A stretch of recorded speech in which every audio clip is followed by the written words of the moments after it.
jefe del Departamento Académico de Ciencia Política. Buenos días, doctor Mario López, secretario académico de la facultad, amigos y amigas de nuestra querida Facultad de Derecho y Ciencia Política.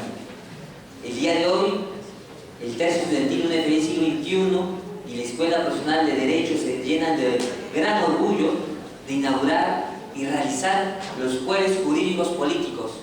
Y qué más que en nuestra primera sesión contar con la exposición magistral del doctor Alberto Borea Odría. Es muy importante fomentar el debate académico. Nuestra facultad necesita estos temas enriquecedores. Tanto nosotros los alumnos sabemos que existen a veces falencias.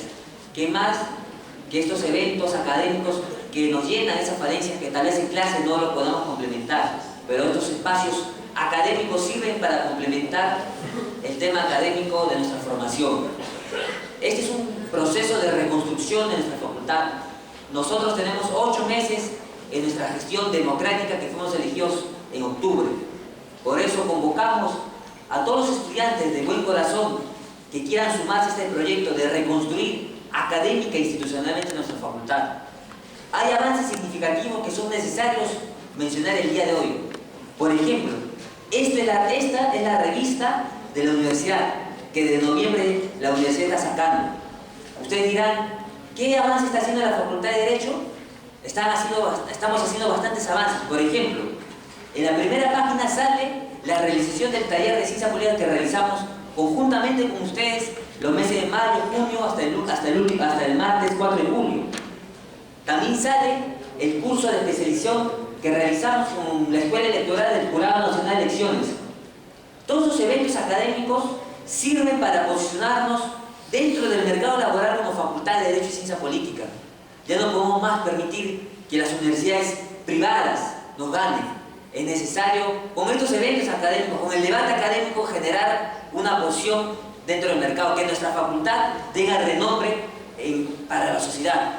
Y así, cuando culminemos nuestros 6 años de estudio de la carrera de Derecho y los 5 años de la carrera de Ciencia Política, podamos tener un título como bachiller y como licenciado en Ciencia Política, como abogado, que tenga solidez en el mercado laboral, ya que la competitividad no es interna, la competitividad es externa con las otras universidades. Bueno, reiterarles a todos ustedes el agradecimiento por participar el día de hoy, agradecidos al doctor Alberto Borea que ha venido el día de hoy. Hoy es un día muy importante porque son los 33 años de la firma de la Constitución del 79, que fue una Constitución democrática que sirvió para que todos los sectores participaran de una forma amplia después de la dictadura velasquista y militarista que se instaló en el año 1968. Sin más que decir, le doy las palabras al doctor Walter Robles Rosales, director de la Escuela Profesional de Derecho. Muy más, gracias.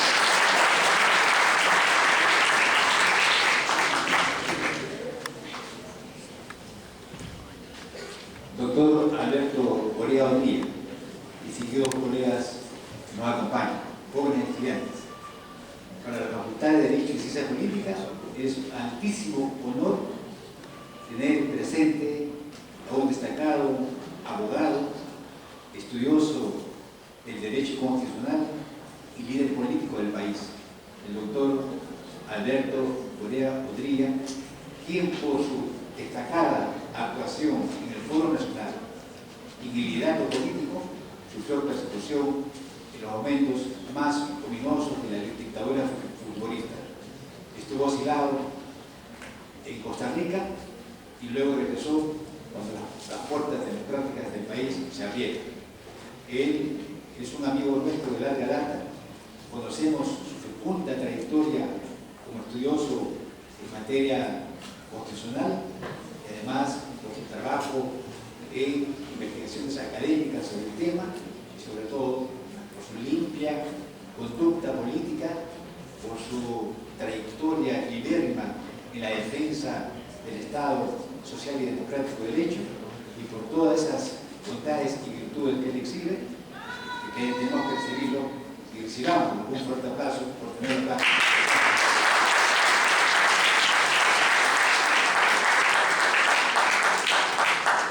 Su larga carrera como estudioso en materia del derecho constitucional y su fecunda realmente nos pone y nos sirve como modelo y como referencia siempre en su liderazgo que ha mantenido a lo largo y a lo ancho del país.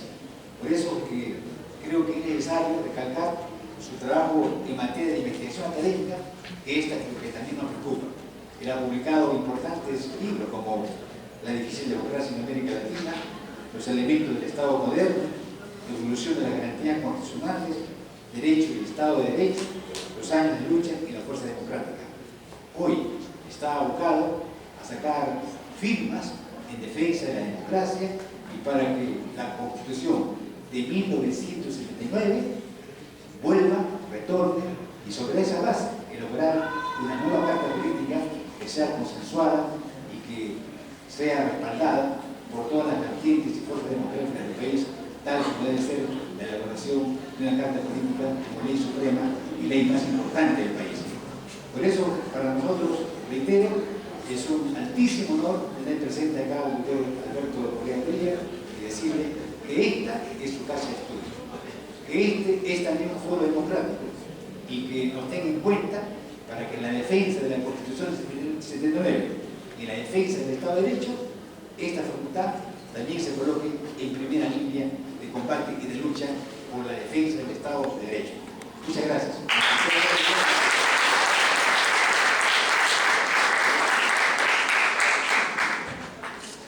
Bueno, amigas y amigos, jóvenes estudiantes, vamos a hacer, para comenzar, un ejercicio de síntesis entre la modernidad y lo clásico, vamos a decir de alguna manera.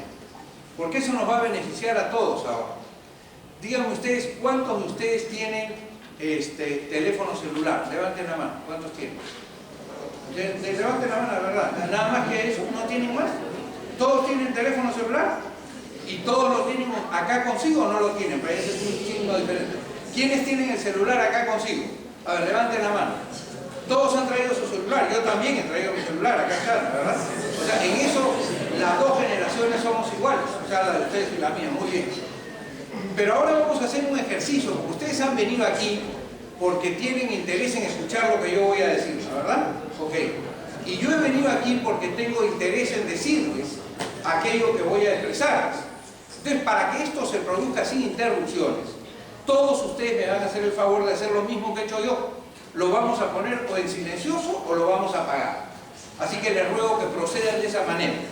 Porque si yo escucho un timbre de teléfono, en el primero es como tarjeta amarilla, pero en el segundo me voy.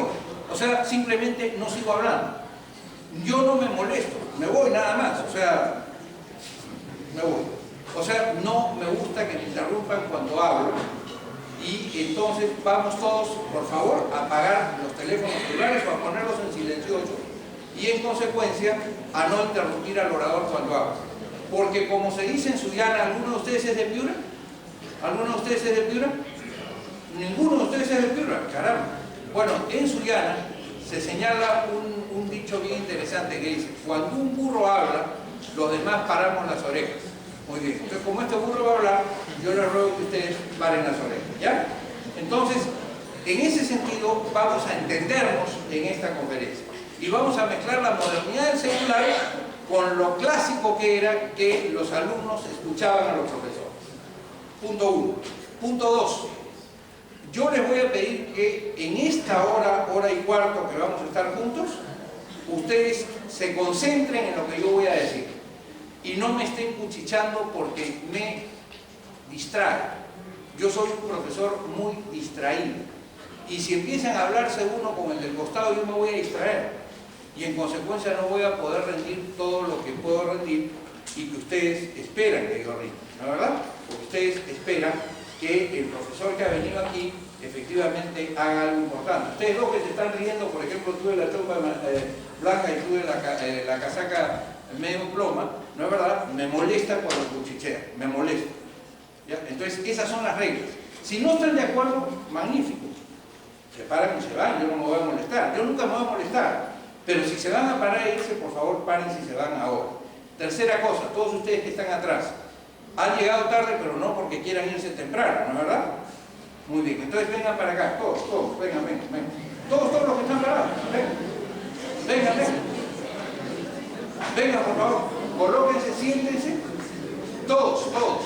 He dicho todos, no algunos. Todos siéntense. A ver, ustedes no tienen sitio, vengan, siéntense aquí en esta banca. Siéntense en esta banca. Ustedes dos que están ahí parados, jóvenes. Ya, si se quieren ir, muy bien, yo no me molesto. Pero lo que no quiero es que me interrumpan.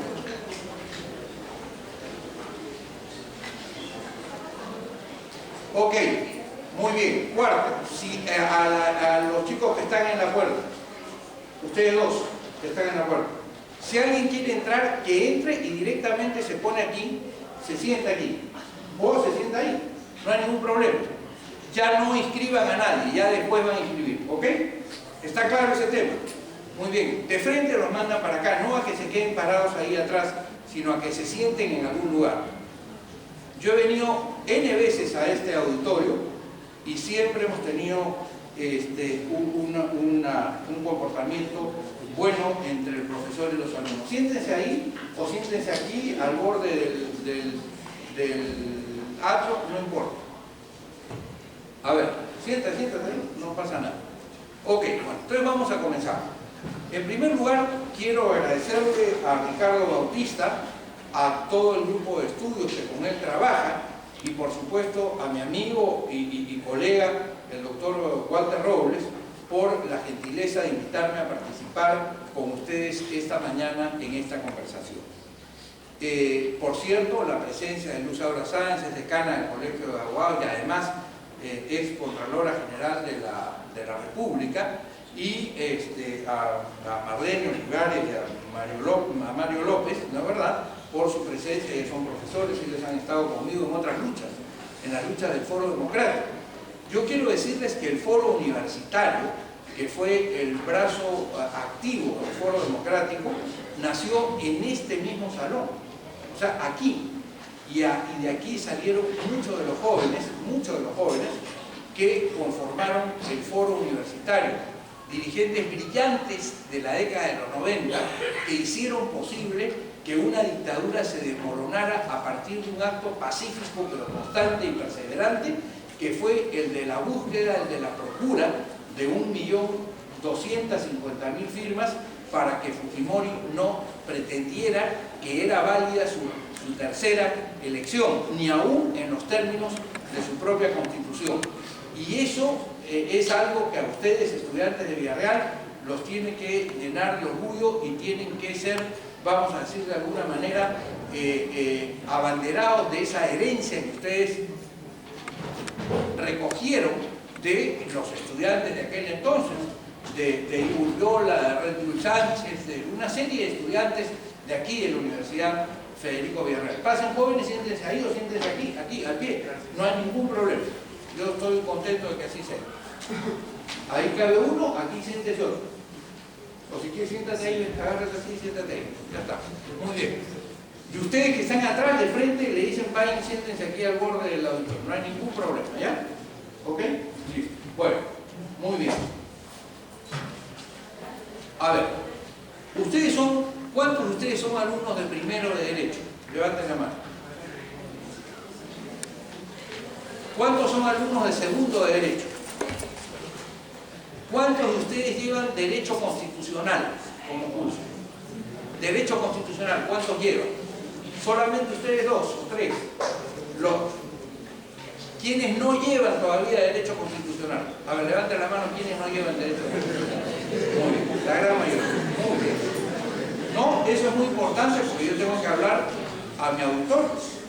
De nada saco hablando de temas, digamos, eruditos, que solamente tienen una idea genérica, como es lo que pasa con todos los que estudian Derecho, acerca de lo que es una Constitución y en consecuencia de lo que es el derecho constitucional. Hoy día los demócratas celebramos, y digo celebramos porque es motivo de júbilo para el Perú, que en alguna oportunidad los hombres y mujeres de este país nos hayamos puesto de acuerdo de verdad para libremente dictarnos un programa de vida para el futuro.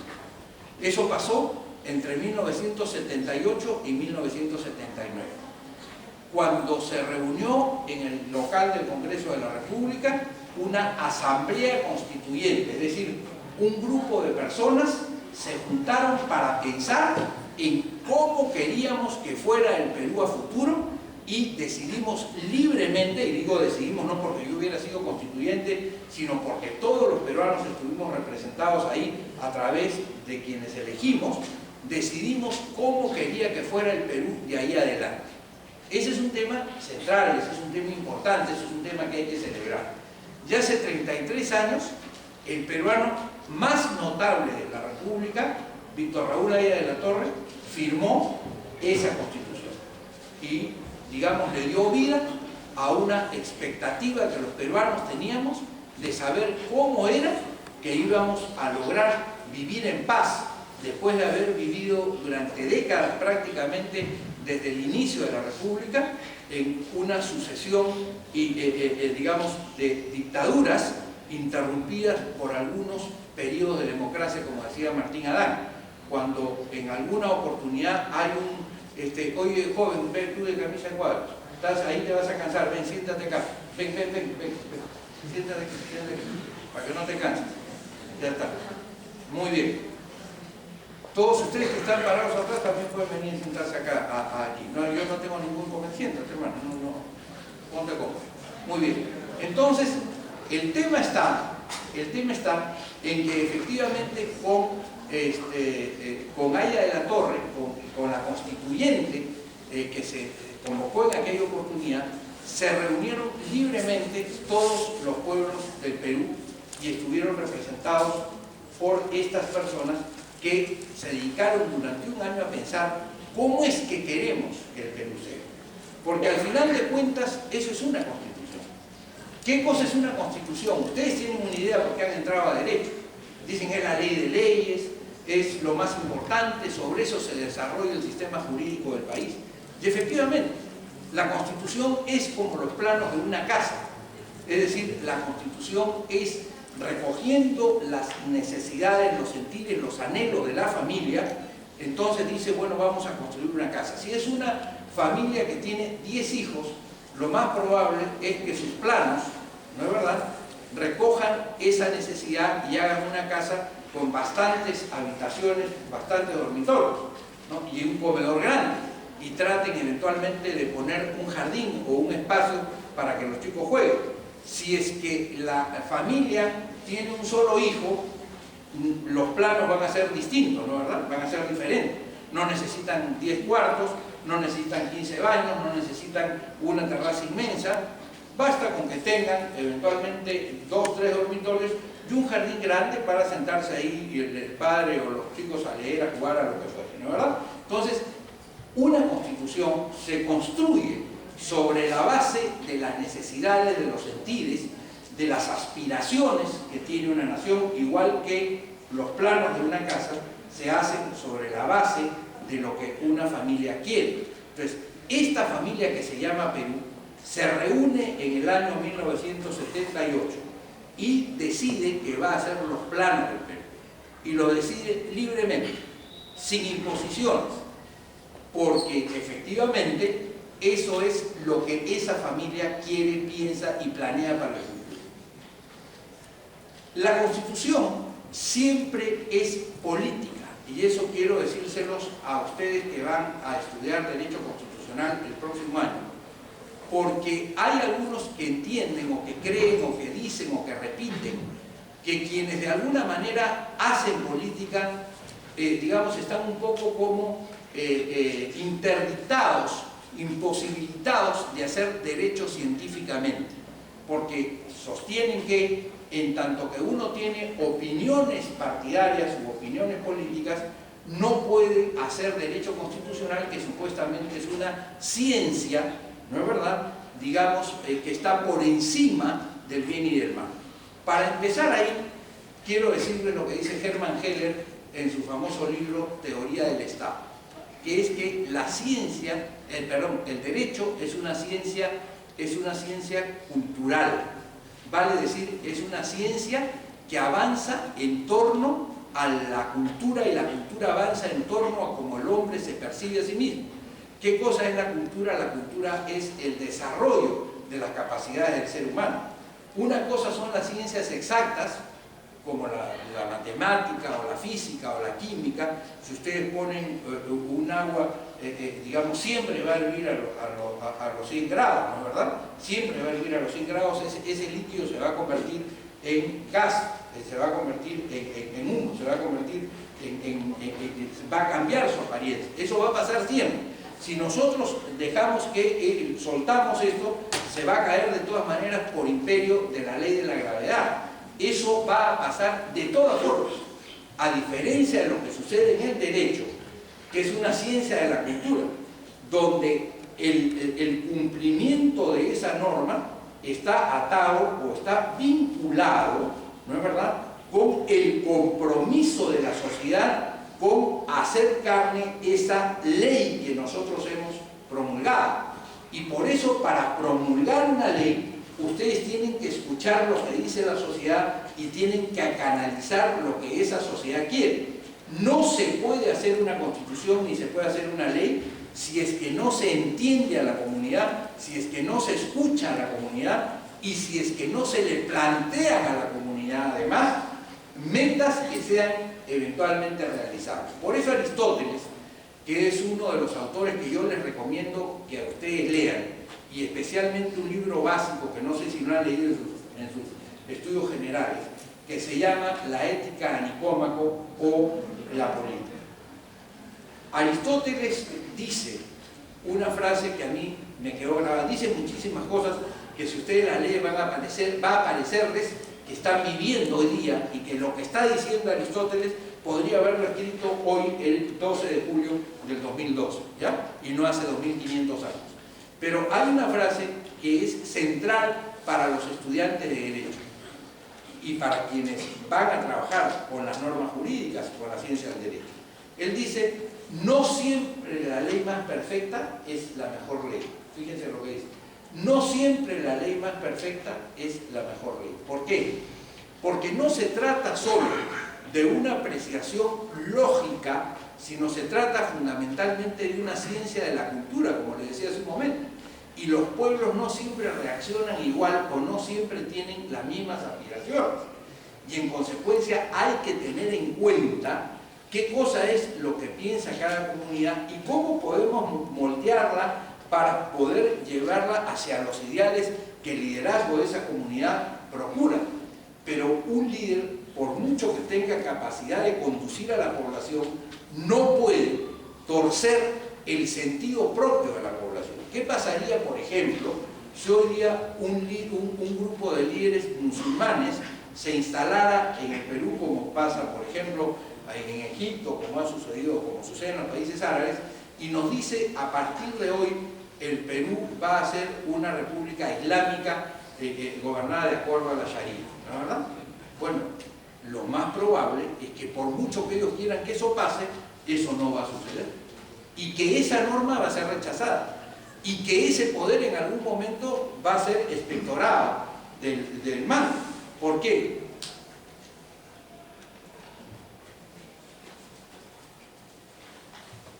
Porque nosotros no podemos hacer, digamos, el derecho conduce, el derecho moldea, pero la sustancia está en la propia población. Por eso, la Constitución siempre parte por mirar qué es lo que hay y luego ver cómo efectivamente eso lo podemos reconducir hacia mejores metas, ¿ya? La Constitución es efectivamente la ley de leyes, es lo que Hans Kelsen, ustedes están estudiando Introducción al Derecho, todavía no, han oído hablar de Hans Kelsen, ¿no es verdad? O sea, Hans Kelsen no es el centro delantero del cienciano, ¿no es verdad? No, o sí es, no sé. ¿Saben ustedes quién es Hans Kelsen? Ya, un filósofo del derecho, austriaco, etc. Ya, muy bien. Hans Kelsen es director o fue fundador de la Escuela Positivista del Derecho. Y eventualmente, ¿por qué hablo de la Escuela Positivista del Derecho? Porque la Escuela Positivista del Derecho es... A ver, ustedes dos señoritas que están atrás, ¿quieren contarme de qué se trata para poder compartir con ustedes o no? Cuando ustedes llegaron, que han llegado tarde, se perdieron la parte en que yo les dije que les pedía que no me cuchicharan, ¿ya? ¿Ok? Si no quieren escucharme, bacán, no hay ningún problema, pero no me distraigan, ¿ya? Ok, entonces el tema es el siguiente. Hans Kelsen sostiene la tesis que la Constitución es la norma hipotética fundamental. Fíjense ustedes la importancia de estos términos.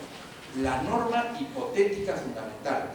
Lo que señala Kelsen no es que la Constitución es una tesis, es decir, no es algo demostrado, sino que es algo supuesto. Cuando ustedes hacen una investigación, ustedes primero plantean una hipótesis, es decir, lo que ustedes creen que es, pero luego durante su trabajo ustedes investigan y con esa hipótesis pueden pasar dos cosas, que se confirman o que no se confirman, y que todo eso que ustedes en el primer momento pensaron que era verdad, al final de cuentas, después de hacer la investigación, resulta que llegan a la conclusión que no es verdad. Y entonces al final de su trabajo plantean su tesis, que es resultado de la investigación que han hecho sobre la realidad. Bueno, una constitución es una hipótesis, o sea, está al comienzo, es una presunción que queremos que tenga validez. Quienes hacen la Constitución, los que hacen la Constitución, en las democracias hacen la Constitución los elegidos por el pueblo, ¿no es verdad? Y no hay ningún otro instrumento que merezca el título de Constitución que no sea, digamos, el hecho en las democracias, ¿no es verdad? Como vamos a ver más adelante, en la Constitución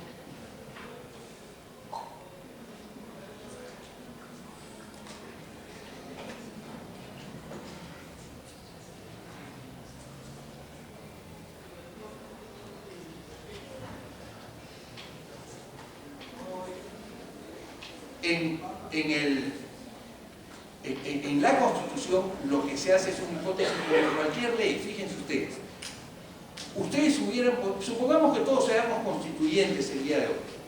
Nosotros podemos decidir que el Perú sea una república, una monarquía, podemos decidir que sea una teocracia, podemos decidir que sea una plutocracia, podemos decidir que sea una dictadura, podemos decidir que sea una democracia, podemos decidir cualquier cosa. Es decir, una plutocracia es el gobierno de los que más plata tienen, y entonces alguien podría decir, los que más plata tienen más éxito, y en consecuencia, si han tenido éxito en su vida personal, también van a conducirnos a nosotros hacia el éxito en la vida pública. ¿Ya? Esa es una lógica. Otros pueden decir, no, quien tiene que gobernar es un monarca, porque un monarca unifica a la nación y hace con un solo pensamiento ser el verdadero y evita eventualmente esas discusiones interminables que se dan en la democracia. O podrían decir, no, lo importante es que en el Perú haya una teocracia, porque en realidad como hay gente que se preocupa por el pensamiento de Dios y Dios está por encima de los hombres, en consecuencia no habría nada mejor para una sociedad que ser gobernada por los curas o ser gobernada por quienes tienen un mejor conocimiento de Dios, que es lo que pasa, por ejemplo, hoy, en el año 2012, en muchos países árabes. ¿No es verdad? ¿Qué pasa en Irán? ¿Quiénes gobiernan en Irán? Gobiernan en realidad los ayatolas. ¿Y quiénes son los ayatolas? Los ayatolas son los que están más cerca de Dios según esa religión. Ellos tienen el derecho a gobernar y al resto del pueblo le parece bien. O sea, cada pueblo, como les decía, se acostumbra, se establece, cree en ese tipo de pensamiento. ¿Se dan cuenta? Entonces, en el origen, lo que hacen los representantes es escogen un sistema. Escogen un sistema. ¿Está claro? Eso es una hipótesis. Esa hipótesis se va luego a juridizar. ¿Cómo se juridiza? Se juridiza cuando este concepto ustedes lo convierten en constitución. Lo convierten, perdón, me estoy equivocando. Lo convierten en constitución. Lo convierten en un texto que es obligatorio para todos y a partir de esa verdad ustedes empiezan a desarrollar todo un sistema jurídico. Al comienzo pudieran haber escogido otra verdad. Por ejemplo, entre el unicameralismo y el bicameralismo ustedes tienen que decidir y sobre eso construyen el poder legislativo. Sobre la facultad del presidente o el tipo de presidente que tenemos, ustedes tienen que decidir. ¿Quieren una presidencia colegiada como en Suiza? quieren una presidencia más representativa de la unidad tipo Italia o tipo Francia, o quieren efectivamente un presidente comprometido con el proyecto de gobierno, como pasa especialmente con los países latinoamericanos. Ustedes van a decidir al comienzo, es decir, van a lanzar una hipótesis y luego esa hipótesis la van a congelar en una norma. Por eso es que la Constitución, digamos, como dice Kelsen, es una hipótesis en primer momento lógico-jurídica, es decir, la Constitución tiene dos momentos: el momento lógico-jurídico, que es cuando se piensa el texto, cuando se toma la decisión, y luego cuando se plasma en una norma que es en el sentido jurídico positivo, es lo que ustedes ya lo tienen plasmado en un texto. Esto tiene que tener correspondencia con la idea. Lo normal es lo lógico, lo natural en una Constitución es que la Constitución que está escrita, la Constitución en el sentido jurídico positivo, siga la lógica de lo que se ha pensado. Es decir, yo quiero que el poder sea así y en consecuencia lo plasmo en este texto. Si eso no es así, entonces no podemos hablar en este texto de una Constitución, sino hablamos de una farsa o de una mentira. ¿Por qué? Porque si yo pienso, por ejemplo, yo quiero instaurar una dictadura, vamos a decir, pero hago el texto de una democracia, estoy llevando adelante una desadecuación entre lo que pensé y lo que he juridizado, ¿no es verdad? O sea, porque yo en realidad quiero tener una dictadura, pero quiero utilizar el disfraz de una democracia para que esa dictadura, digamos, se sostenga. Y eso es lo que pasó en 1993. En 1993 en el Perú no hubo un debate libre entre ciudadanos, como sí lo hubo en 1979, para decidir cuál era el futuro del Perú. El texto de 1993, que luego vamos a ver que no tiene categoría de constitución, fue hecho como consecuencia directa de un golpe de Estado y con el propósito de que quienes habían dado el golpe de Estado se querían quedar en el poder, como en efecto se quedaron, y como en efecto gobernaron, y como en efecto robaron, y como en efecto mataron, y como en efecto chuponearon todas las comunicaciones, y como en efecto destrozaron la libertad de prensa, y como en efecto envilecieron las instituciones del país.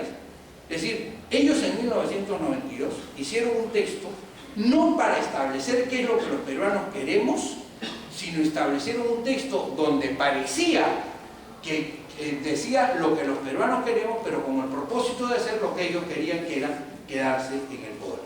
A diferencia de lo que sucede en la Constitución de 1979.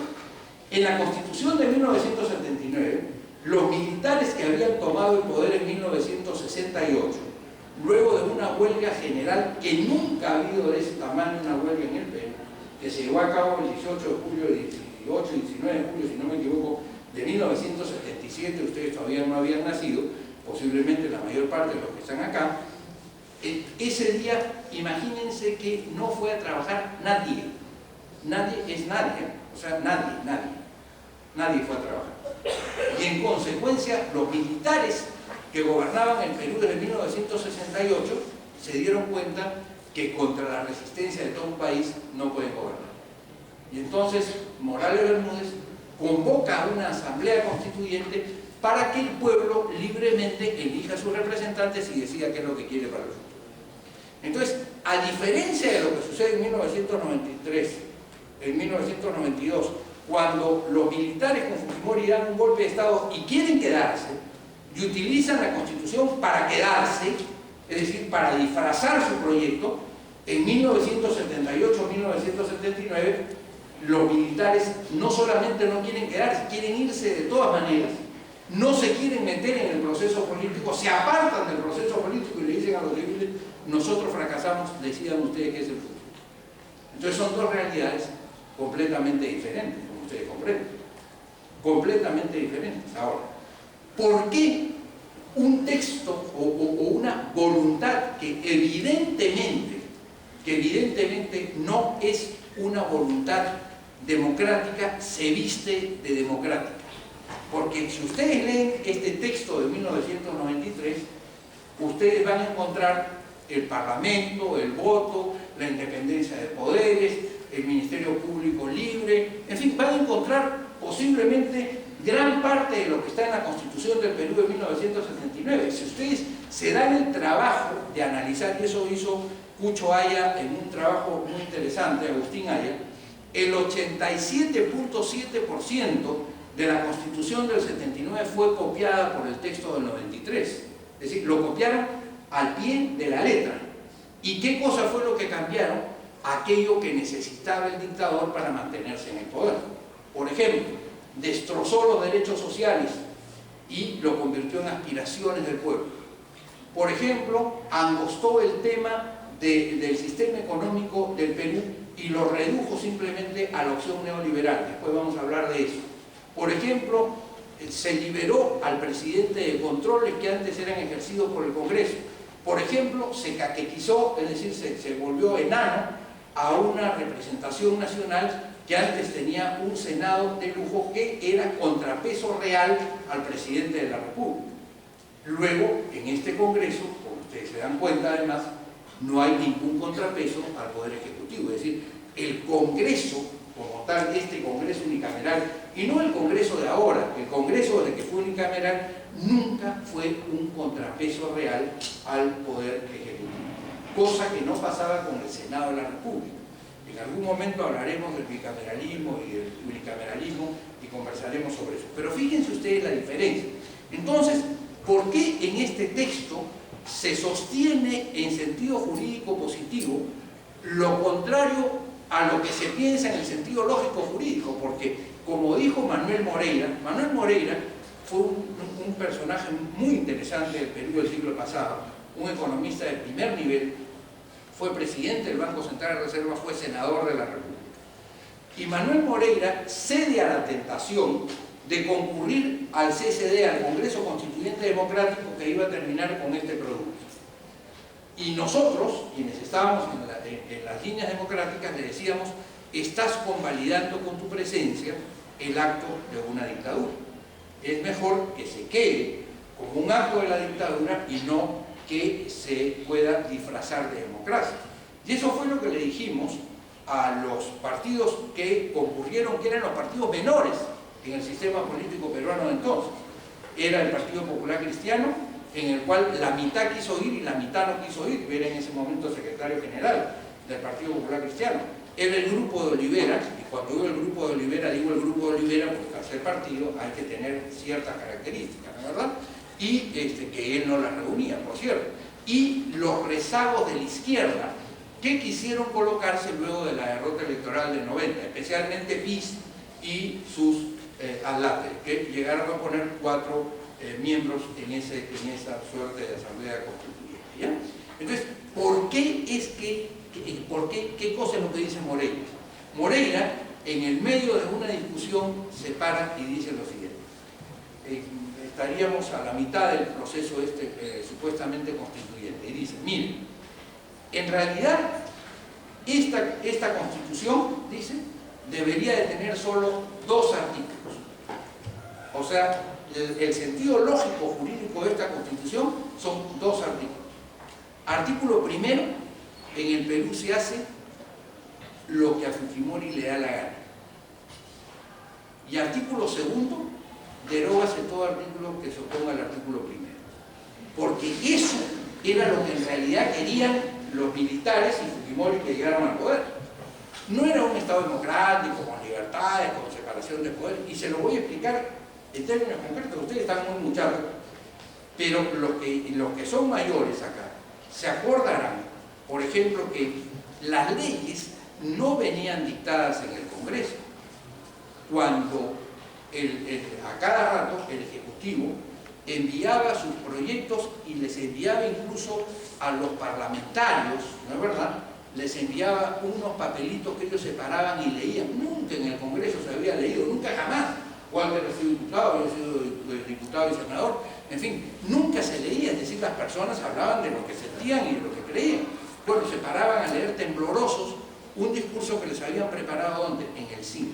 Es decir, el Congreso lo único que hacía decía era ratificar lo que había querido decir el que en ese momento mandaba. No sé si ustedes han llegado a ver los Vladivideos del año 2000, pero en los Vladivideos, por ejemplo, sería bueno que en su clase de ciencia política se le pasen un día y les expliquen los Vladivideos. Ustedes van a ver, por ejemplo, cómo cuando ustedes querían ganar un juicio de determinada importancia, cuando ustedes, algunos de ustedes van, mejor dicho, todos ustedes estudian Derecho, aspiran a ser abogados y van a ser abogados, y saben perfectamente que cuando quieren ganar una causa, ¿a quién tienen que convencer? A los jueces, ¿verdad? A los vocales de la corte, a esos son los que tienen que convencer. O sea, cuando ustedes tengan una causa, ustedes tienen que ir donde el juez para convencer al juez de que les dé la razón. ¿Por qué? Porque en el esquema de separación de poderes, el poder legislativo es distinto al ejecutivo y el ejecutivo es distinto al judicial. Y el que resuelve los conflictos que se dan entre la sociedad y el Estado es el poder judicial. Pues muy bien, cuando en la época de la dictadura había un juicio, ¿ustedes a dónde iban para resolver el juicio? ¿A la Corte Suprema de la República? No iban a la oficina, a la Corte Suprema de la República. ¿Saben dónde iban? A la oficina de Montesinos. Él decidía qué cosa era lo que convenía, llamaba a quienes fungían de vocales en la Corte Suprema y les entregaba el papel para que ellos firmaran lo que él había decidido. Entonces, ¿dónde está el principio de separación de poderes que está supuestamente dicho acá? ¿Dónde está el principio de primacía del poder legislativo? ¿Quién tenía más poder en el Perú entre 1992 y el año 2000? ¿El diputado o el congresista Pichán, la congresista Lozada de Gamboa, la congresista Marta Chávez, el congresista César Larrabiú? ¿O la persona que no tenía ningún cargo ni que había sido elegido para nada, que se llamaba Vladimiro Montesinos? ¿Quién tenía más poder? Vladimiro Montesinos.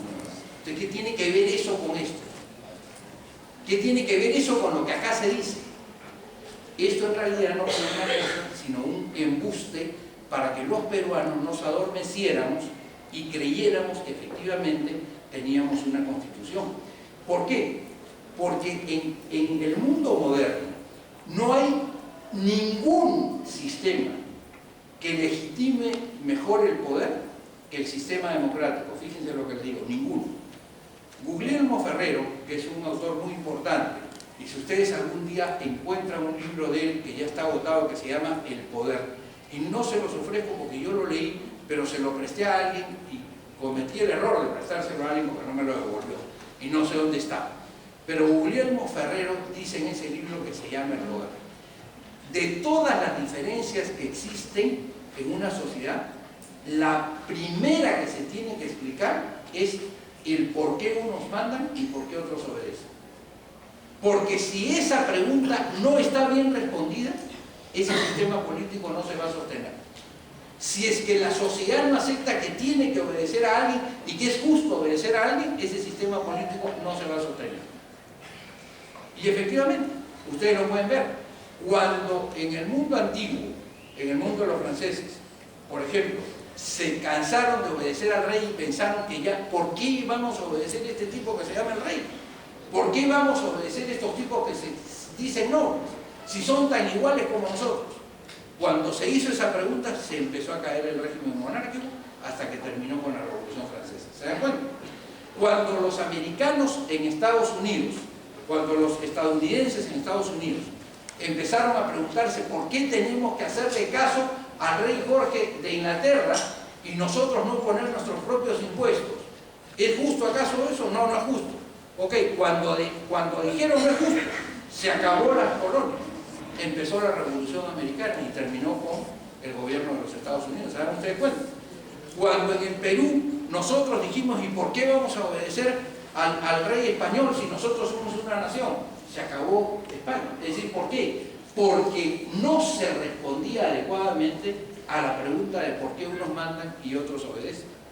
En un sistema político siempre tiene que darse respuesta a eso, porque eso constituye lo que se denomina el criterio de legitimidad. El que manda, manda, no solo porque tiene la fuerza, sino porque tiene la aceptación. Los romanos decían que el poder tiene dos vectores, dos componentes. uno que es la potestas y otro que es la autoritas. La potestas es la fuerza, la autoridad es el sentimiento de la sociedad en que quien manda tiene derecho a gobernar y que nosotros tenemos obligación de obedecer. Posiblemente algunos de ustedes no han votado por Humala en las elecciones que pasaron, posiblemente. Yo no voté por Humala en la primera vuelta, no voté. Pero aunque yo no hubiera votado por Humala ni en la primera ni en la segunda vuelta, Humala ganó las elecciones y yo entiendo que Humala tiene el derecho a gobernar hasta el 28 de julio del 2016.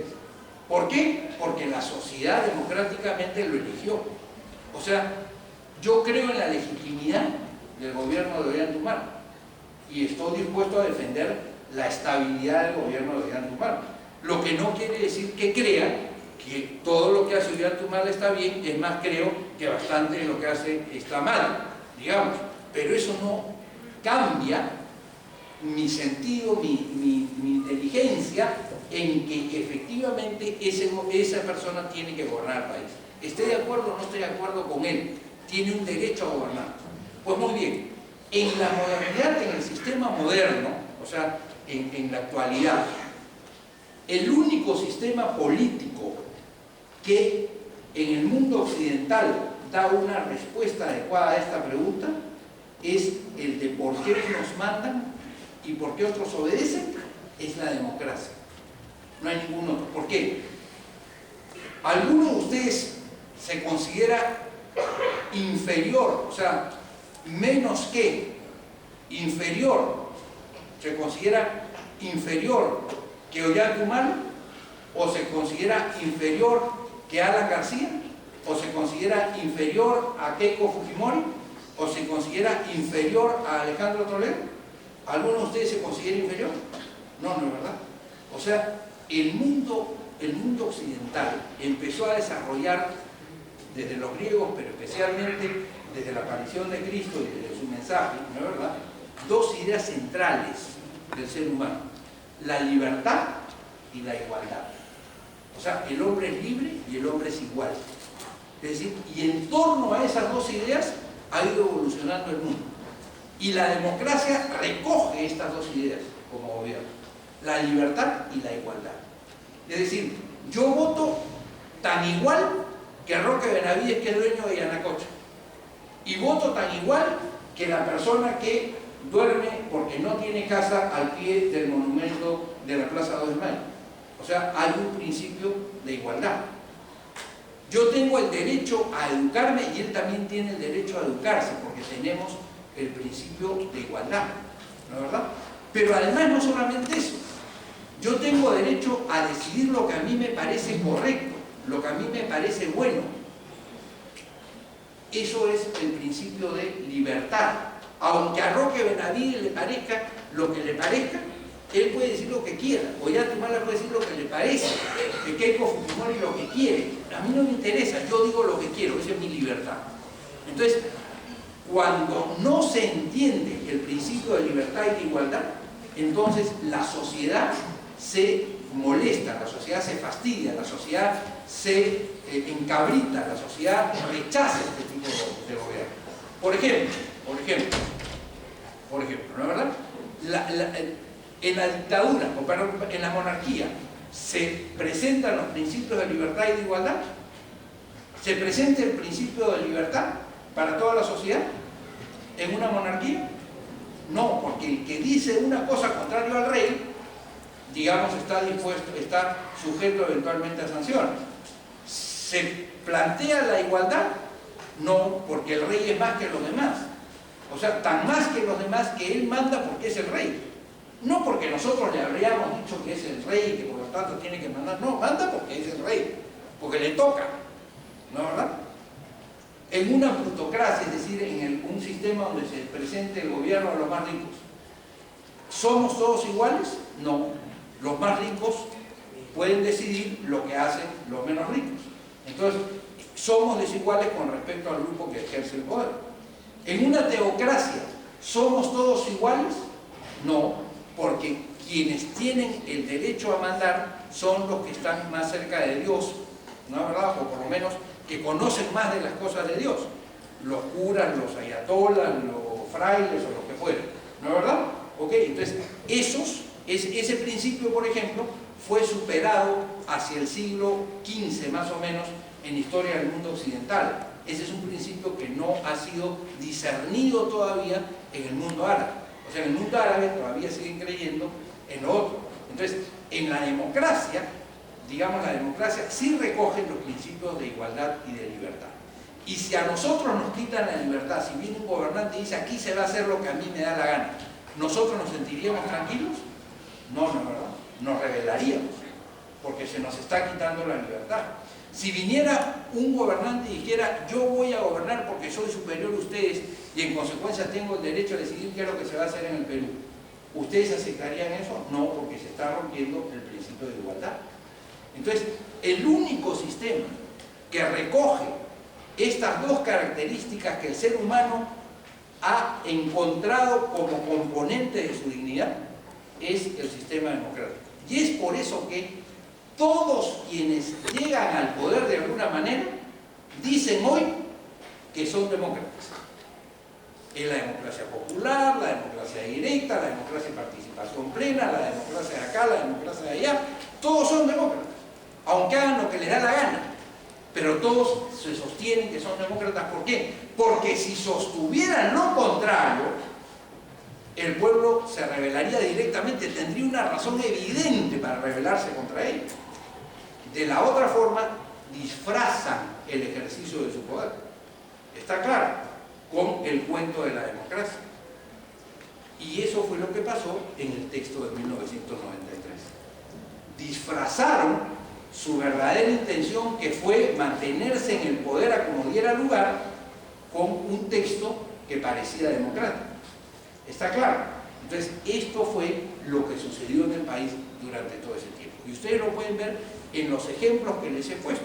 Pero les puedo poner otro. Miren, en realidad, yo puedo abrir este texto del 93 y casi decirles de todo lo que dijo, nada de lo que hicieron. Por ejemplo, aquí se dice, en este texto, que las Fuerzas Armadas no son deliberantes. O sea, no participan con carácter decisorio en ninguna cavilación sobre el país. Ellos tienen que tener una función subordinada a lo que decida el poder político. Muy bien, nunca estuvo más deliberante la Fuerza Armada que en la época de Fujimori. Basta con que vean los Vladivideos. Fíjense, hay otro Vladivideo bien interesante, donde aparecen, hacia el año 99, los 4 jefes de las Fuerzas Armadas, el del Ejército, el de la Marina, el de la Aviación y el de la Policía, ¿no? Junto con, por supuesto, Vladimiro Montesinos. Y entonces en ese Vladivideo ellos decidían, estaban conversando acerca de quién debía de ser el presidente del Perú en el año 2000, que iban a hacer las elecciones. Es una conversación que entre ellos tenían.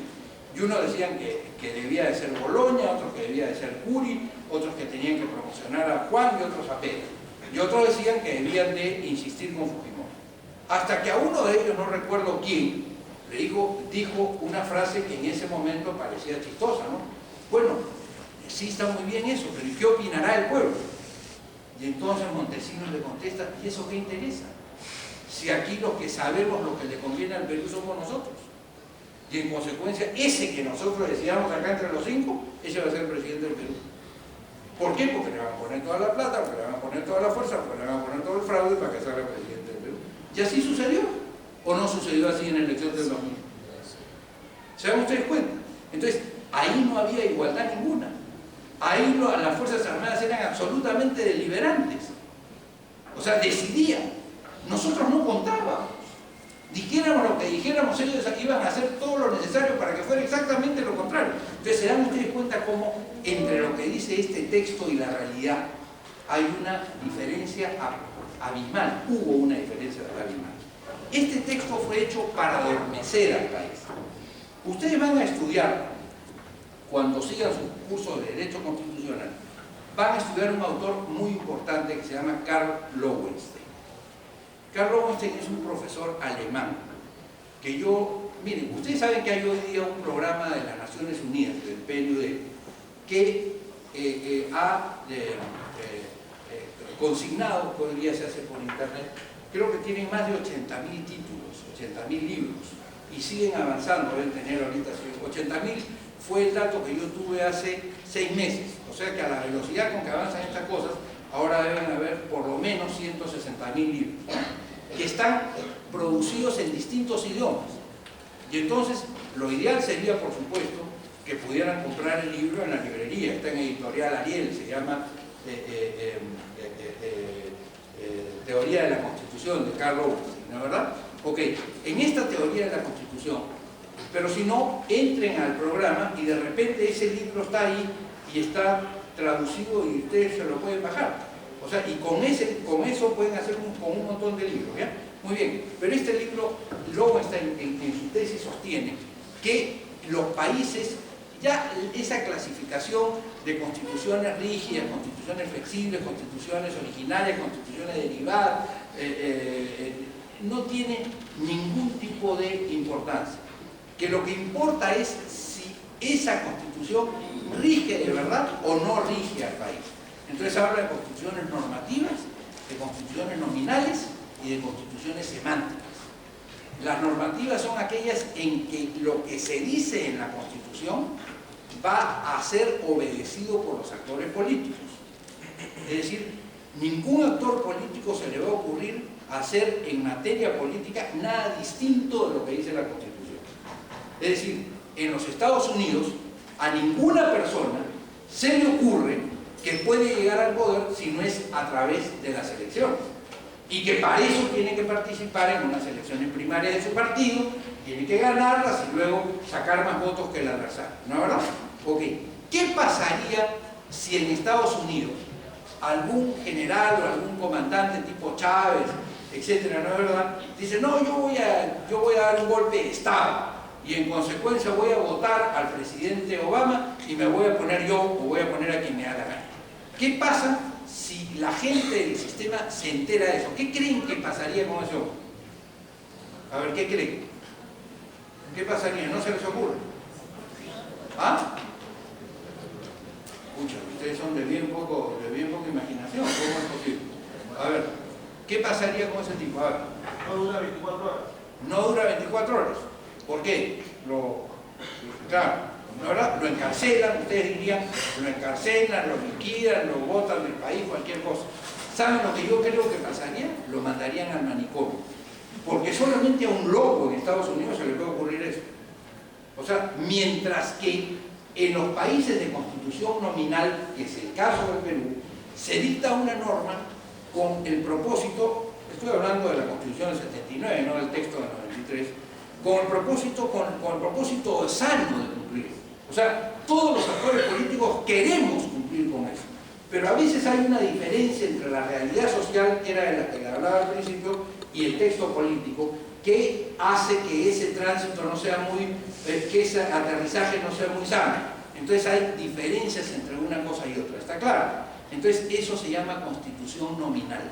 Es decir, no siempre se cumple con lo que dice la Constitución, pero se trata de cumplir con la Constitución. Y cuando alguien saca los pies del plato, como decía el amigo, no es verdad, ahí a ese tipo sí lo metemos a la cárcel. Pero en el Perú sí se nos ocurre que un militar puede estar pensando ahorita cómo doy un golpe de Estado. Ahorita mismo puede estar pensando. Y no solo un militar, de repente las fuerzas económicas tales o cuales pueden estar pensando a quién fletamos para dar un golpe de Estado, para evitar todo este problema que está generando. Podría ser. O sea, eso, entonces ahí, ¿por qué? Porque nosotros somos un país de constitución nominal.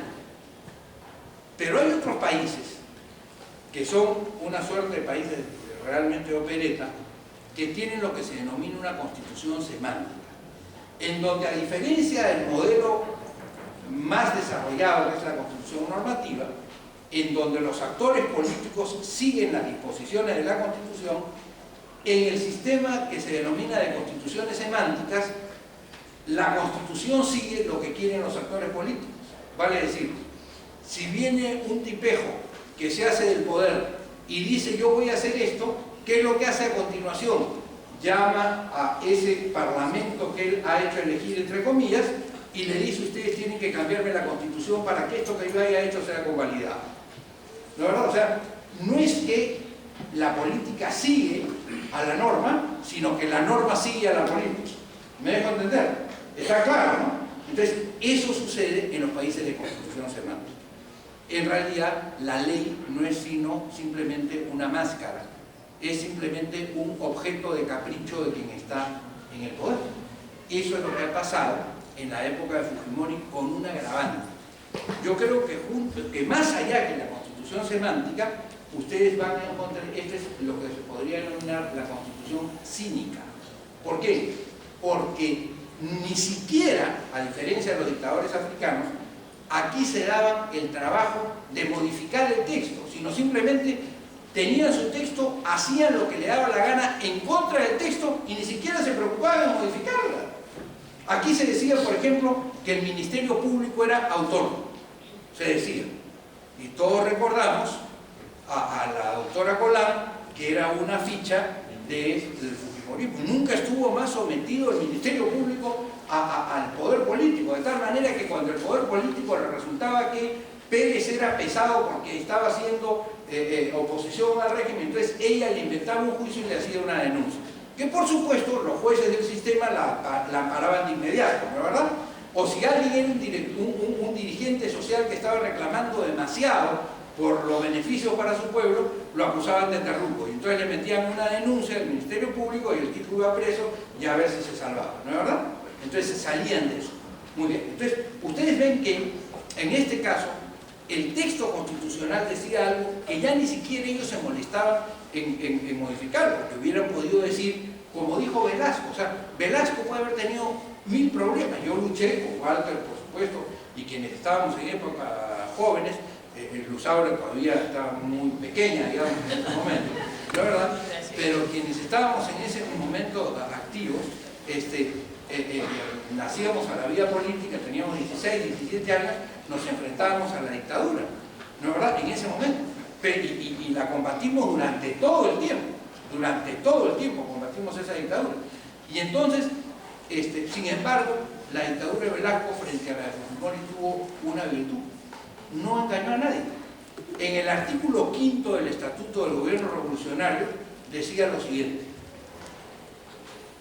en el Perú, digamos, la Constitución queda vigente en todo aquello que no se oponga al Estatuto Revolucionario de la Fuerza Armada. O sea, nosotros hacemos lo que nos da la gana. Si es que la Constitución coincide con nosotros, bien, si no, mala suerte. O sea, que era verdaderamente lo que los militares pensaban en ese momento, ¿se dan ustedes cuenta? Entonces, ¿cómo en el Perú, en este caso, se dice exactamente lo contrario? Yo he traído aquí, yo no sé cuánto, miren, esta es mi pasión, yo podría hablar de esto hasta, digamos, podría hacer el récord Guinness de hablar sobre derecho constitucional sin ninguna duda, porque me encanta esta pasión, ¿no es verdad? Pero yo sé que ustedes seguramente tienen clase ahora a las 12, ¿ya? Entonces, simplemente voy a decirles lo siguiente. Si en este momento entrara una banda de ladrones y nos apuntara con una metralleta a todos los que estamos acá y nos dijera, voy a poner en este ecran un número de cuenta corriente y todos ustedes mañana van a ir, a partir de mañana todos los días van a ir al banco y van a depositarme a esta cuenta corriente 10 soles. Van a depositarme. Entonces, porque como no lo hagan, yo voy a mandar a su mamá, a su papá, a sus hermanos, a sus enamorados, a sus tías, a sus primos, a sus esposos. Como esa banda, pues es la banda de los destructores, la banda de los malditos del norte, los capos del sur, o lo que fuere, ¿no es verdad? Lo más probable es que nosotros al día siguiente vayamos y pongamos 10 soles por si acaso. Porque lo que ellos se van a encargar es que cuando van a conocer los nombres de todos nosotros, alguien de nosotros no ponga 10 soles, al día siguiente le guían a alguien, ¿no es verdad? Y con eso van a ver cómo todos los demás vamos a poner 10 soles todos los días en esa cuenta, ¿no? Y lo vamos a hacer, ¿por qué? Porque estamos amenazados y estamos compelidos por la fuerza, ¿no es verdad? Muy bien.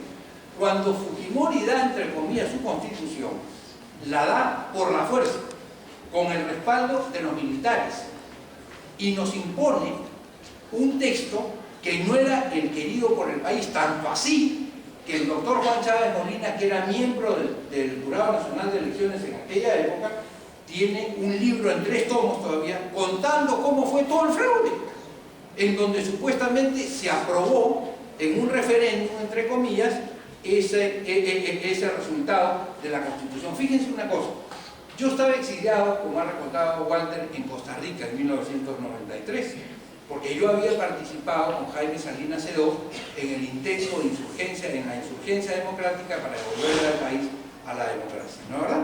Y entonces, como empezaron a perseguirme de inmediato, salí del país porque no estaba dispuesto a ofrendarle mi libertad a la dictadura.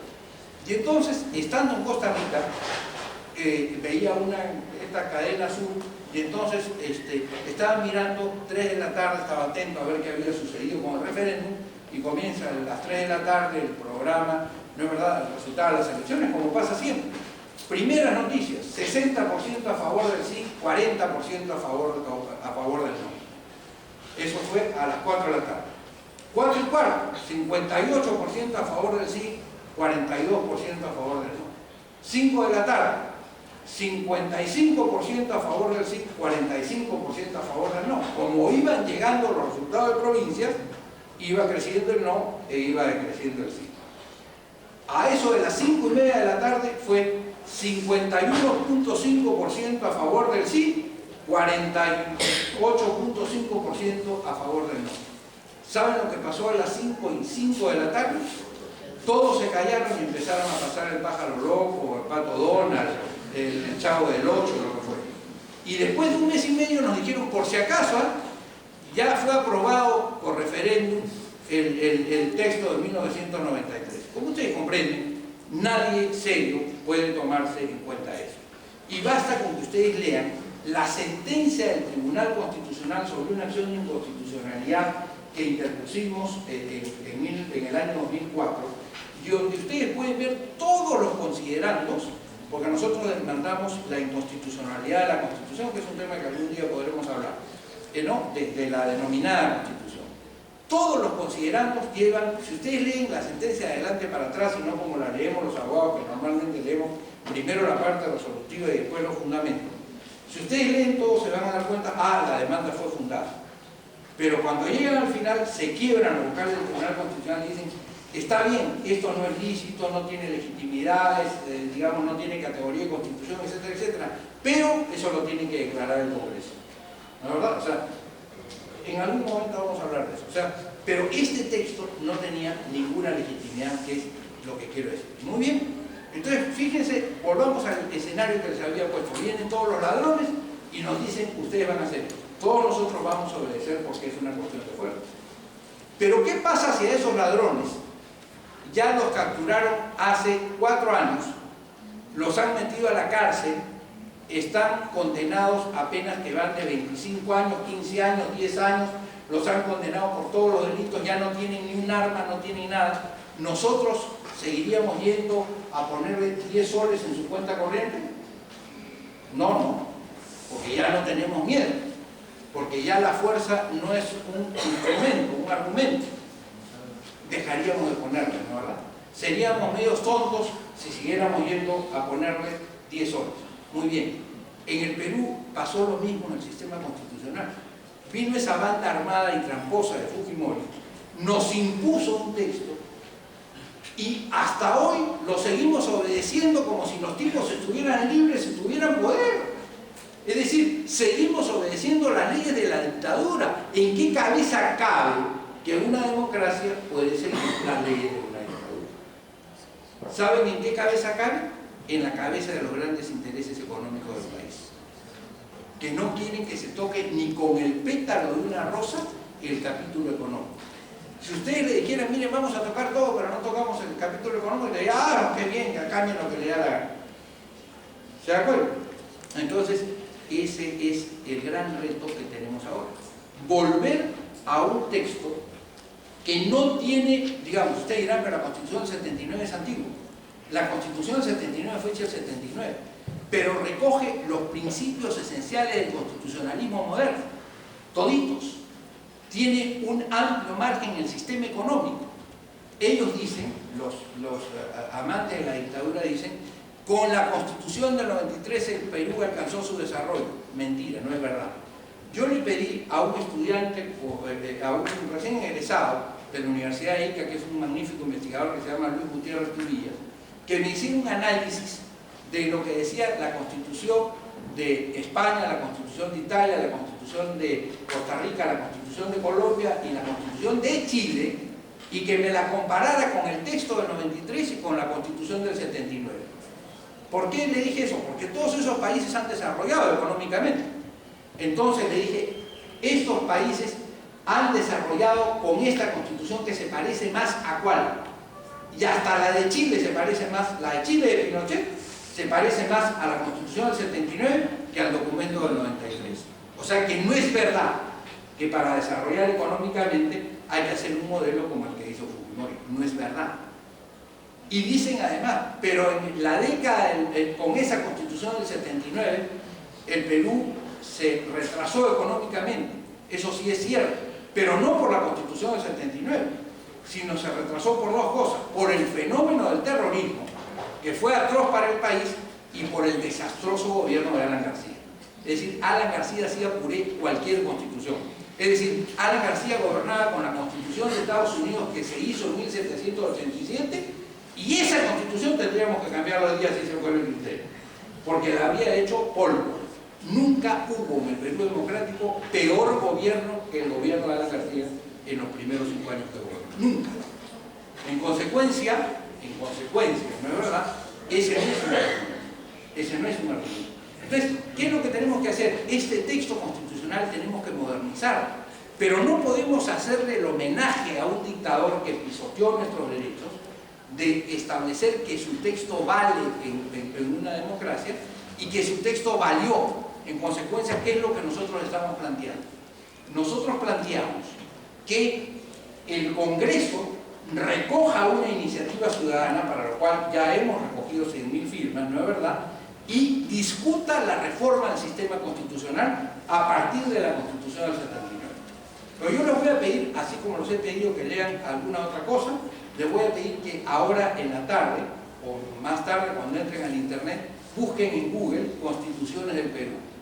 Y ustedes vean la Constitución del 79 y lean el preámbulo de la Constitución del 79, que fue escrito además por un insigne profesor de esta casa de estudios, don Andrés Townsend Ispurra, uno de los hombres más notables que dio el Perú en el siglo XX. Yo lo he visto a Andrés cuando escribía este preámbulo, lo he visto.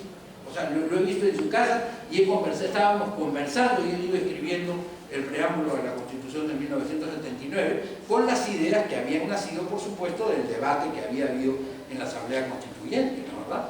Entonces, van a ver este preámbulo y comparen. Miren, les voy a decir algunas frases lindas. ¿Por qué? Porque una Constitución tiene que dar espacio para todos en un país. Una Constitución no es la imposición de los que ganaron la elección, como fue la del 93, sino un tratado de paz interno, donde encuentran espacio los que ganaron y los que perdieron, los ricos y los pobres, los profesionales y los trabajadores obreros, en fin, los pescadores y los economistas, todos tienen que encontrar un espacio en una Constitución.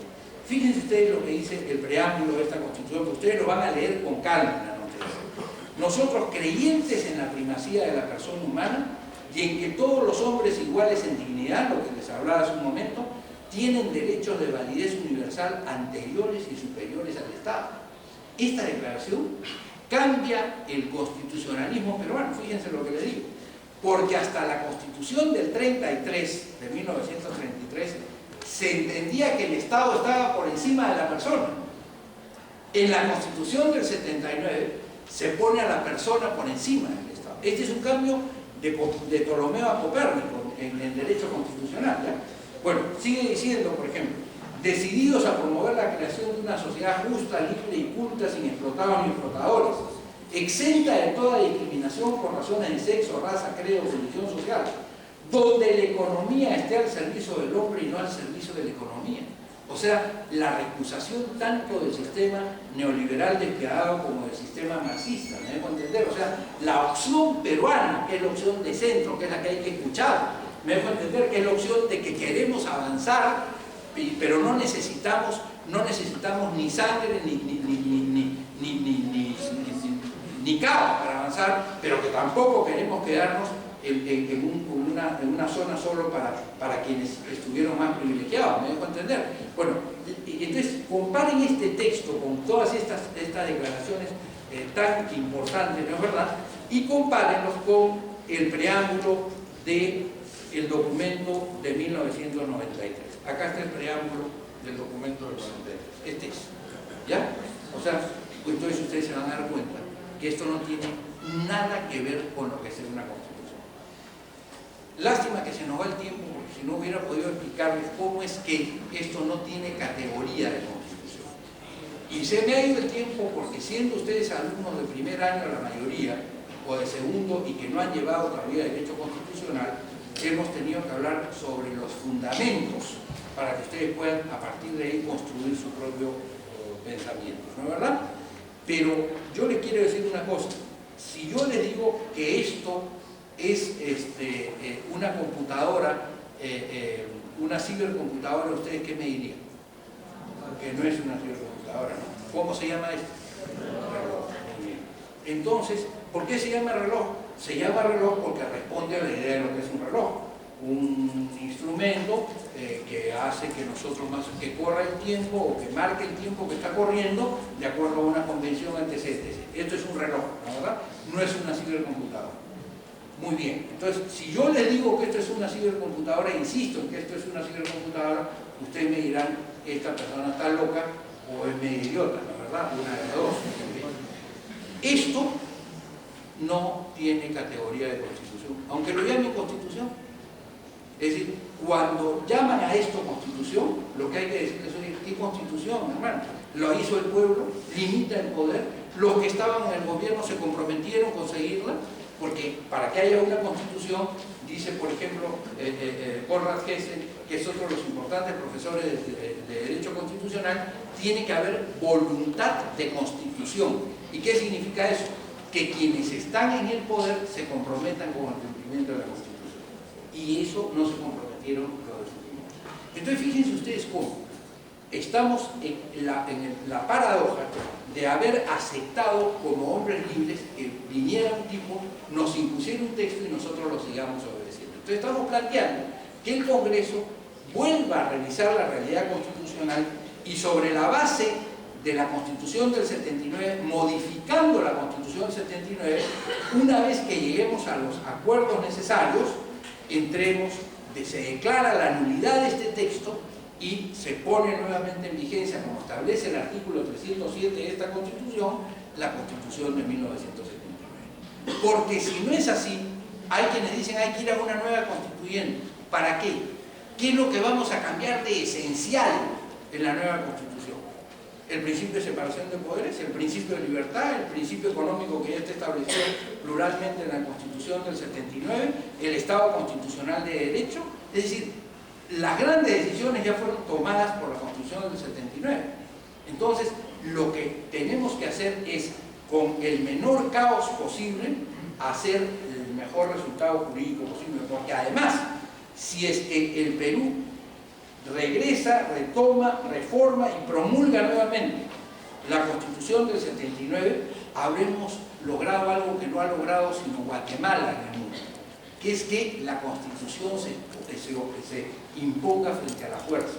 En nuestros países hemos estado acostumbrados a que venga un dictadorzuelo y diga cuáles son sus leyes.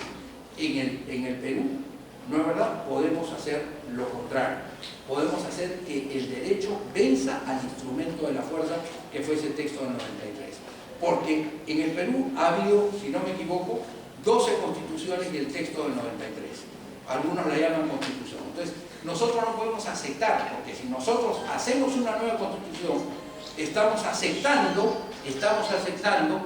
que el texto del 93 es una constitución.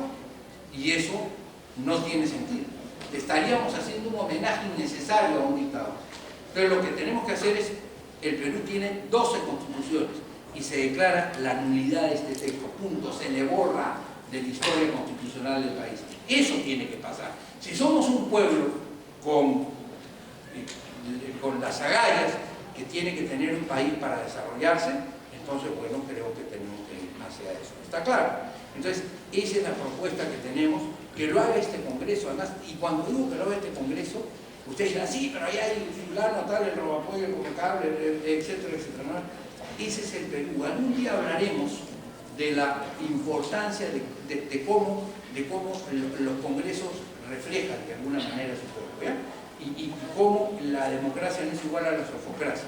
Eso vamos a hablar en algún momento, ¿ya? Pero lo importante es que aquí están representados todos los sectores. Está representada la izquierda, está representada el centro y está representada la derecha. Y está representado el fujimorismo, que también tiene que participar en el esfuerzo constituyente. Pero tiene que participar en el esfuerzo constituyente. No tiene que imponer lo que ellos quieren. Y ahora va a participar en el proceso constituyente. Y nosotros lo vamos a respetar como una fuerza que eventualmente tiene un respaldo. Pero no vamos a dejar que nos atropelle como nos atropelló en 1998. ¿Está claro? Para eso nosotros estamos en una cruzada. Los que quieren ayudarnos a recoger 10 firmitas, magnífico, bestial, lo hacen aquí con Marlene, con Walter, en fin, nosotros vamos a dejarles unos planillones. Quiero pedirles lo siguiente: no recojan 100 firmas, no recojan 100 firmas. Primero, porque nunca la van a recoger. Pero si yo les digo recojan 10, estoy seguro que mañana me van a traer 10, o por lo menos me van a traer 5. Pero si les digo recojan 100, van a recoger 20 posiblemente. Pero como tienen vergüenza de no entregar 100, sino solamente 20, porque ustedes quieren que yo soy capaz de recoger 1000, no hagan eso. Nunca se pongan, es como en el derecho, nunca se pongan metas incumplibles. Y la meta cumplible es llevémonos hoy día un planillón, mañana lo traemos. Quiero decirles que ya tenemos firmas suficientes. Pero quiero decirles que cuanto más ciudadanos se comprometan con este tema, habremos dado un paso importante por devolverle al país la dignidad constitucional. Quiero, como discípulo de Aya de la Torre, porque digamos, yo fui, y lo sabe Walter, lo saben todos los que están acá, uno de los 4 últimos discípulos que Aya de la Torre formó personalmente: García, Roca, Barba y yo. Y nosotros, digamos, aprendimos mucho, pero pasa pues como en el Evangelio, ¿verdad?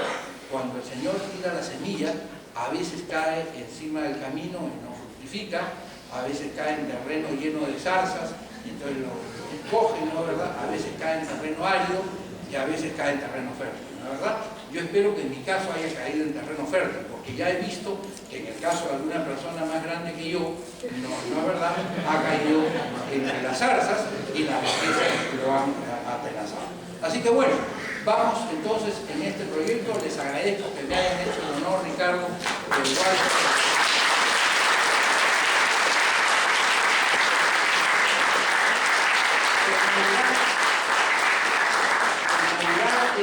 Este proyecto, sigan conversando.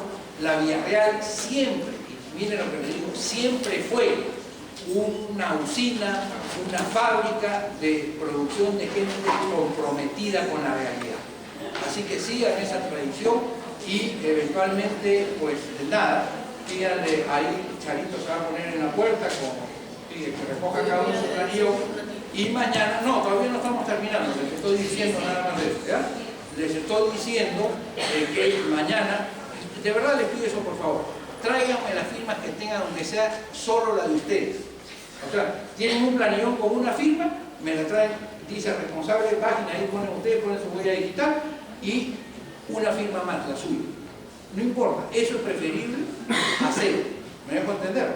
O eso es preferible a decir voy a traer 50 y nunca traen ni las 5 que recogieron. ¿Ya? Si van esta noche a su casa y dicen papá, fírmame, mamá, fírmame, ustedes hermanos firman y le firmo, bestial, mañana me traen esto. Si no, la de ustedes mismos. ¿Ok? Y entonces vamos a avanzar, porque si solo me traen la de ustedes mismos, habrá aquí unos 150 alumnos o 100 alumnos, mañana tendremos 100 firmas más. Pero si ustedes piensan que van a traer cada uno 2000, mañana vamos a tener las mismas firmas que tenemos ahora. O sea que hagamos las cosas prácticas. Gracias por escucharme, que sean ustedes siempre inquietos, que estén siempre inquietos por el conocimiento del derecho y pues encantados de haber vuelto a la Villarreal después de algunos años para poder seguir conversando con ustedes sobre temas de interés nacional y jurídico. Muchas gracias.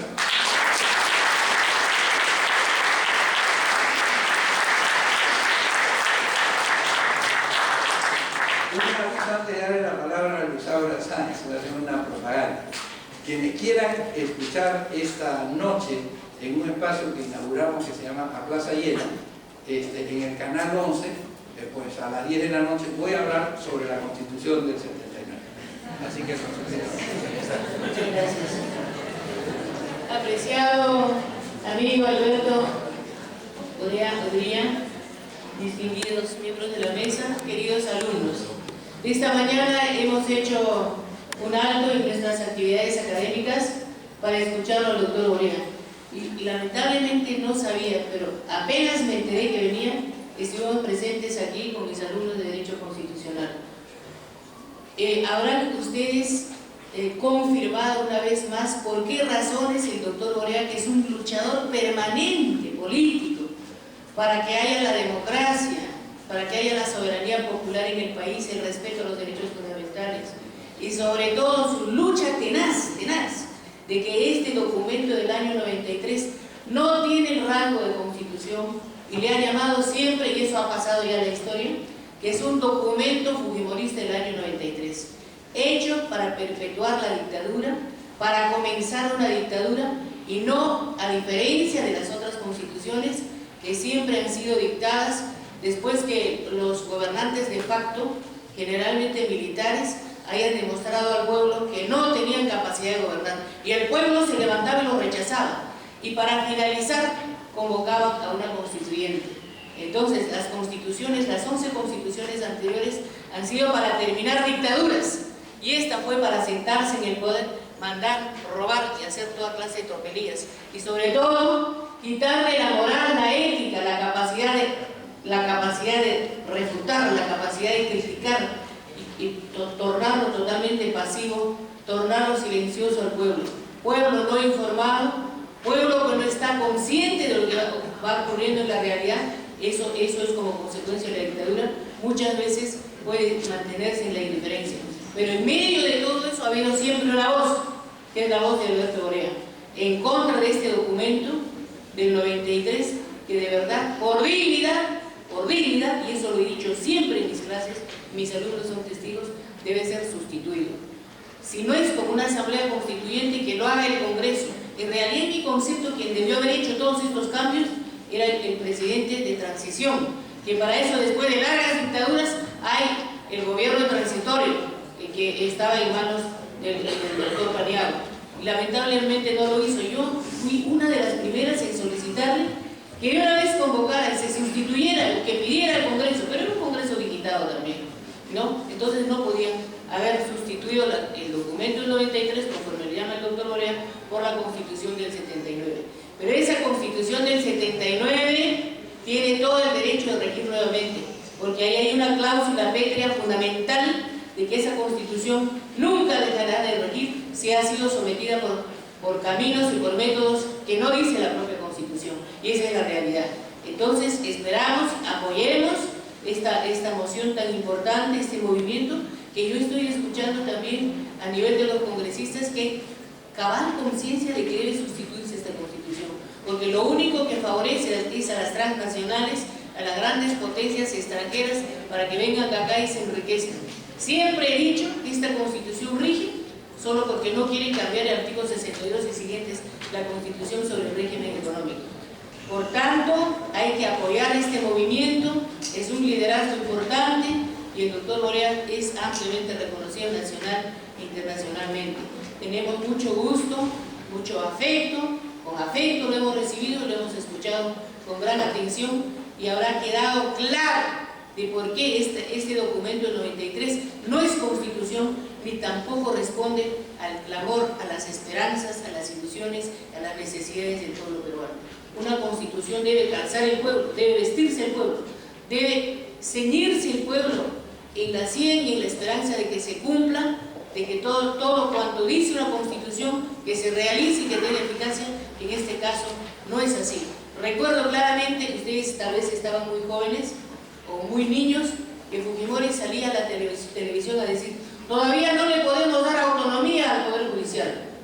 O sea, en contra de todo lo que dice la corriente democrática mundial de constituciones. Y luego decía: la deuda externa es un tema del secreto de Estado. cuando hice exactamente lo contrario. Entonces, por todo eso, y luego no fue aprobado por el pueblo, eso es lo fundamental, porque el referéndum no fue rechazado, esta Constitución. Por todo eso, hay que apoyar que haya la Constitución que verdaderamente le corresponde al Perú.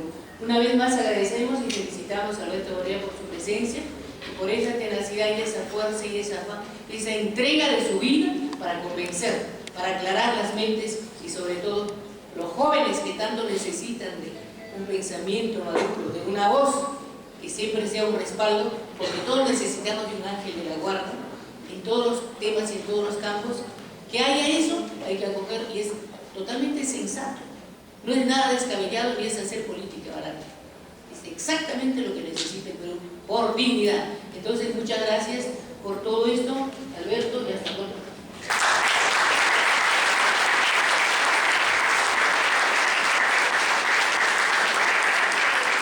Dos cositas.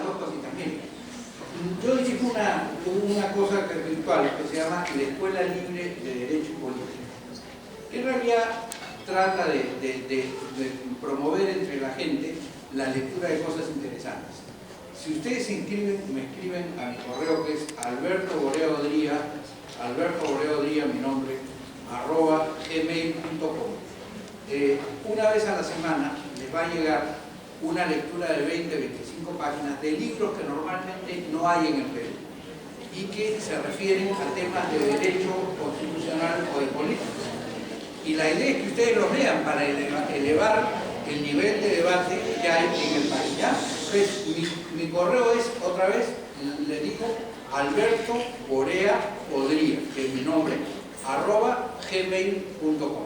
Ustedes me dicen, doctor, lo escuché en la Universidad de Villarreal, queremos incluirnos en eso, y todas las semanas les va a llegar una lectura de entre 25 y 30 páginas. ¿Por qué? Porque yo creo que sí pueden leer 3 páginas al día. Si les mandamos el libro completo, no lo van a leer, es lo mismo que con la firma, ¿ya? O sea, si les mando 3 páginas diarias, sí las pueden leer, ¿ya? ¿Ok? Entonces, los que quieran, pues encantados nosotros de poder poner, acá estoy con Ismael, que es el encargado, Ismael Otaro, que es el encargado de este proyecto. A Charito también quiero agradecerle su gentileza por habernos apoyado esta mañana, y a todos ustedes nuevamente, Walter, Ricardo, muchas gracias. Marlene, por ejemplo, es muy graciosa, porque Marlene fue de las que me dijo yo puedo conseguir miles de firmas. Hasta ahora estoy esperando la suya. Muy bien, okay. Ya, entonces ahora sí la van a conseguir con nada, ¿ya? Ok, bueno, gracias.